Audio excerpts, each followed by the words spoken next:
Doctor గారు, ఏ సమస్యలున్న వారి కోసం ఇప్పుడు మనం పథ్యాహారం తయారు చేయబోతున్నాం అంటారు?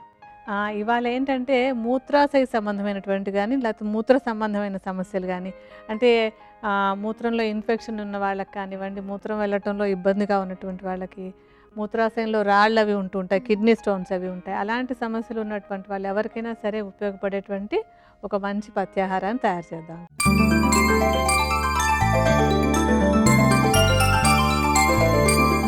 మరి మూత్ర సంబంధిత వ్యాధులతో బాధపడే వారి కోసం పథ్యాహారానికి కావాల్సిన పదార్థాలు ఇప్పుడు చూద్దాం. ఉలవలు, నెయ్యి, జీలకర్ర, ఇంగువ, పసుపు, కొబ్బరికూరు, మిర్చి, నీళ్లు, ఉప్పు, చింతపండు, కొత్తిమీర. కావాల్సిన పదార్థాలు చూసాం కదా. మరి డాక్టర్ గారు ఇప్పుడు తయారీ విధానం కూడా చూపిస్తారా? అలాగేనమ్మా. మనం ఏంటంటే ఇప్పుడు ఉలవలతో తయారు చేయబోతున్నాం ఇది. ఏంటంటే ఉలవలు ఇందులో మనం ముఖ్యంగా వాడుకోవడానికి కారణం, ఉలవలకి వాత దోషాన్ని తగ్గించేటువంటి గుణం ఉంది. అంటే వాత దోషం కనుక సరిగా ఉన్నట్టయితే, బ్యాలెన్స్డ్గా ఉన్నట్టయితే మూత్రం సాఫీగా అయిపోతుంది. తర్వాత మూత్రంలో మంట అలాంటి ఇబ్బందులు ఏమీ రావు. అంటే దాన్ని యూరినరీ సిస్టమ్ సరిగా పనిచేయడానికి ఉలవలు బాగా సహాయపడతాయి అనమాట. అందుకని బేసిక్గా ఇందులో మెయిన్గా మనం ఉలవలతోటి చేసుకుంటున్నాము. దీన్ని ఒక సూప్ లాగా తయారు చేద్దాం.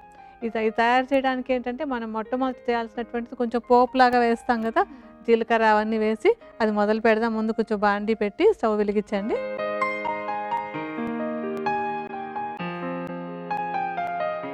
మనం పోపు వేసుకోవడానికి ఇందులో ముందు నూనె కాకుండా నెయ్యిని వేసుకుంటాం. కొద్దిగా ఒక చిన్న చెంచాడు నెయ్యి వేసి కరిగేంత వరకు ఉంచండి.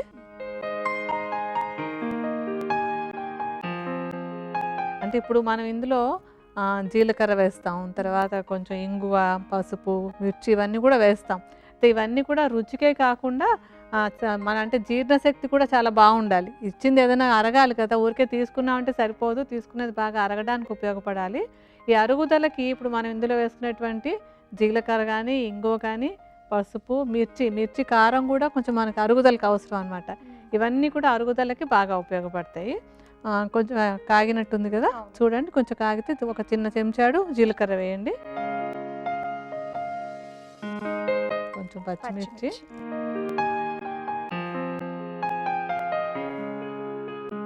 కొంచెం ఇంగువ కూడా వేయాలి.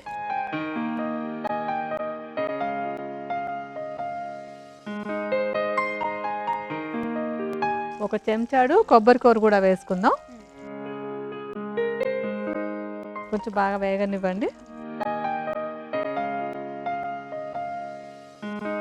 ఇవి చక్కగా వేగిన తర్వాత మంచి సుగంధం కూడా వస్తుంది. ఎందుకంటే ఏదో పథ్యాహారం కదా, బాగుండదేమో అని కూడా అనుకోకర్లేదు. ఇందులో ఏంటంటే ముందే మనం ఒక బౌల్ పనిపానలో మనకి ఎంత కావాలో అన్ని నీళ్లు ముందే కొంచెం వేడి చేసి పెట్టుకుని వాటిని ఇందులో వేసి ఇంకా కొంచెం మరిగించుదాం.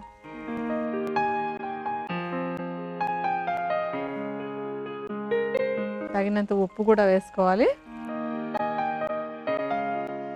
కొంచెం చింతపండు, సుమారుగా ఈ పరిమాణంలో చింతపండు కూడా అందులో వేసి మరగనిద్దాం అంతాను.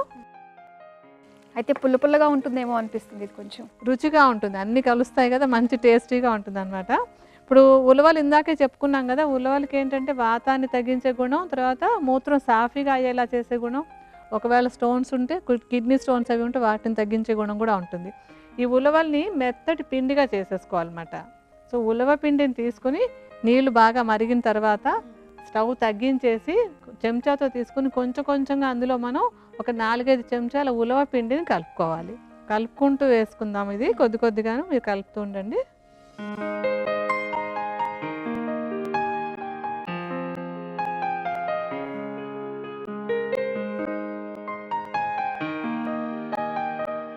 చాలా థిక్ కన్సిస్టెన్సీలోకి రావాలేమో కదండి. ఒక సూప్ లాగా తయారవుతుందమ్మా, చిక్కటి సూప్ లాగా.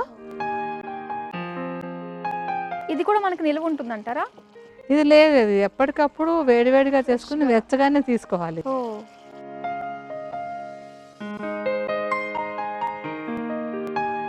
చక్కగా ఉడికిపోయింది అది. చివరిలో కొంచెం కొత్తిమీర జల్లేసుకుందాం. తరిగిన కొత్తిమీర కూడా పైన వేసుకోవాలి.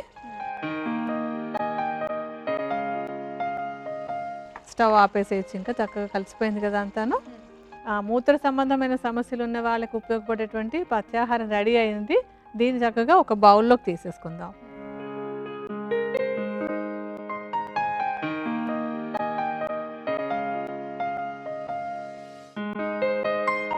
డాక్టర్ గారు ఇప్పుడు దీన్ని ఏ విధంగా వాడుకోవాలంటారు? అంటే ఇలాగ సూప్ లాగా చేసుకుని ఒక బౌల్ పరిమాణంలో, చిన్న బౌల్ పరిమాణంలో ప్రతిరోజు ఒక్కసారి, అంటే ఈ మూత్ర సంబంధమైన సమస్యలు ఉన్న వాళ్ళు ఎవరైనా సరే రోజు ఒకసారి చొప్పున కనీసం ఒక 2-3 వారాలు తీసుకున్నట్టయితే కనుక, అంటే రాళ్ళ లాంటి మూత్రపిండాల రాళ్ళ లాంటివి ఉంటే కనుక ఎక్కువ రోజులు, లేదా ఒక చిన్న ఇన్ఫెక్షన్లు అవి ఉన్నట్టయితే కనుక ఆ ఇన్ఫెక్షన్ తగ్గిపోయే వరకు 4-5 రోజులు తీసుకున్నా కూడా సరిపోతుంది. ఒక చక్కటి ఆహారంగా, ఔషధంగా కూడా ఇది ఉపయోగపడుతుంది అనమాట. అయితే ఏంటంటే ఇది కేవలం మూత్ర సంబంధమైన సమస్యలు ఉన్నవాళ్ళనే కాదు, డెలివరీ అయిన తర్వాత ప్రసవించిన బాలింత స్త్రీలు ఉంటారు కదా, బాలింతలు కూడా తొందరగా యూట్రస్ మళ్ళీ నార్మల్ స్థితికి రావడానికి ఇది చక్కగా ఉపయోగపడుతుంది కనుక బాలింతలు కూడా ఇలాగ ఈ ఉలవ పిండితోటి సూప్ లాగా చేసుకొని రోజు ఒకసారి, అంటే నెల నిండే వరకు, కనీసం ఒక నెల ప్రసవించిన ఒక నెల గడిచే వరకు దీన్ని ఆహారంగా తీసుకోవచ్చు.